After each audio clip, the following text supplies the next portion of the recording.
Welcome to this week's Tech Thursday, everybody. I hope your week is going well. A couple weeks ago, the Hidalgo County Appraisal District launched their new database manager that a lot of people might be a little intimidated with. So today we're just gonna go over a couple of features of it. I understand some people are getting used to the mapping, but it's all good. We understand that new technologies can be hard to get used to. We've all been there. So we're gonna dive right into it. We're gonna go into hidalgoad.org. Then we're gonna select online property search. Once we get here, it's going to show you the different fields of the new database manager. It launched a couple of weeks ago, so a lot of users have had a hard time with just getting to use the system, getting to see the new filters and the new search fields. So as you can tell, this is the very first page. You can search here by address or really by any other field. I mean, it's a simple search, right? But if you click on owner, you'll see a couple of more fields. Here's where you can see the different types of properties that you can find. So this is where you type the owner name or the DBA of the particular property owner. You can also do a search by address as well. You can even do it by subdivision. If you type in a subdivision ID number or even just the name, you're able to find the property on here. If you only have a GeoID, for example, or a parcel ID or a property ID as well, you can do so. Mind you, the property ID and the geographic ID are completely different. The geographic ID is the very long serial number you'll see on some property records, and some of them look quite a bit like this. They all vary per county, so some counties have them shorter than others, and some counties have them longer. So yeah, and if you click advanced, you'll see kind of a combination of all of the search fields to try to get you a bit more tailored searches done. So what I'm going to do is I'm going to add the GMAR office's address on here. So we'll do Nolana, 1324 East Nolana Avenue is our address. So we'll do search, and you see we'll have two items that pop up. One of them is the property itself, and we can click right to it. You can see that the details are organized a bit different now. They are not quite the same as before, but everything is all in one page now. And before, in the old data manager, you had to kind of expand each field.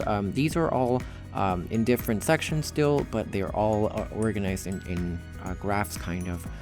But yeah, if we click over here on maps, you can see the different options of maps. There is the interactive maps, the Google Maps, Bing Maps, Yahoo Maps, and MapQuest.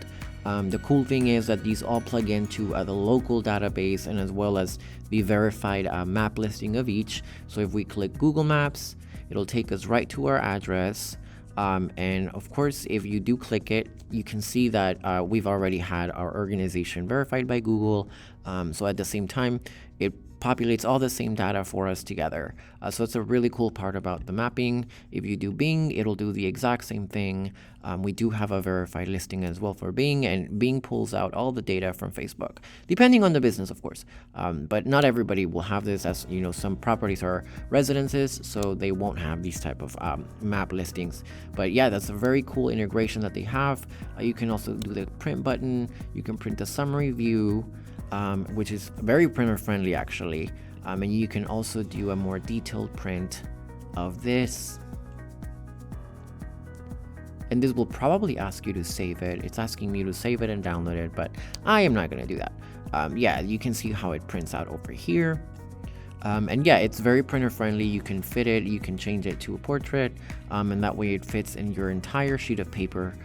So yeah, it just depends on your preferences, but the other cool thing that you can also look at of the maps is the interactive map. I know lots of people were mentioning there were so many issues with it. I think it's probably a little buggy as it's first launching.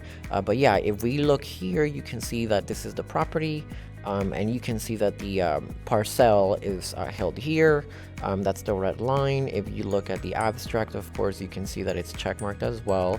If we want to, you can also click for subdivision, and the subdivision, once it generates, it'll have another color line. Mind you, every time you click one of these, you do have to click search again. So you just gotta be careful and make sure that you do it correct. You can also do the parcel by owner name. So if it's the same owner, so you click search one more time and it'll generate that thicker line for you. Now the city limits, this one's pretty broad because some city limits are quite out there. So when you do click this one, you can click to search again one more time. And if we zoom out, then we're probably going to be able to see the city line. Of course, being in the middle of town, you can kind of find it hard to find the city line, and the map might catch up or take a bit time to catch up depending on your computer. But yeah, and your internet speed as well. So make sure that you do have a good internet connection to make sure that the entire data loads. And if you do unclick some of them, they will stop generating. As you can tell, if I'm clicking away, it'll take some of them off. So yeah, you just got to keep an eye on it. Try to mess with it a bit more as you try to learn more about it. To sum it up, the data manager is a bit more detailed. It's a little bit harder to get used to than we're used to. As you know, different years will bring different technologies into the mix, and sometimes it's hard to keep up. But at the same time, all we have to do is kind of take a moment and just go through the system itself, get to know it, and before you know it, you will be an expert. So this week, thanks for watching, and we thank you for watching this week's Tech Thursday. See you next week, hopefully.